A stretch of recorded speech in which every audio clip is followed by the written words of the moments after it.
What is program? Program is a set of instructions. So programming is basically telling computer what to do. But you can communicate only by instructions that computer can perform. It's same way as with humans. You have instructions. So if someone tells you to shut up, you know what to do. Or if someone tells you to raise your right hand, you can do that. But if someone tells you to drive a car to Mars, you cannot perform that operation. Computer works the same way, only the instructions looks like this. Store something in memory.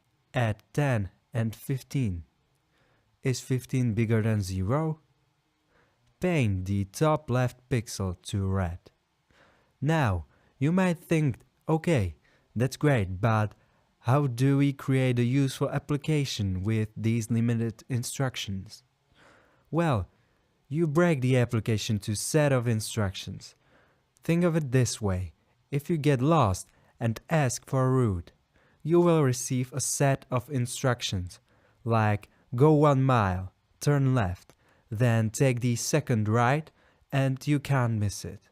But if someone tells you, yeah, it's 2 miles that way, you will get lost. Same way with computer. You cannot tell computer, hey, do this app. No, you have to tell him, print this on a screen, take that from user, multiply this and that, and print the result. So, the important thing from this lesson is that you are telling computer what to do step by step, using instructions that computer can't perform.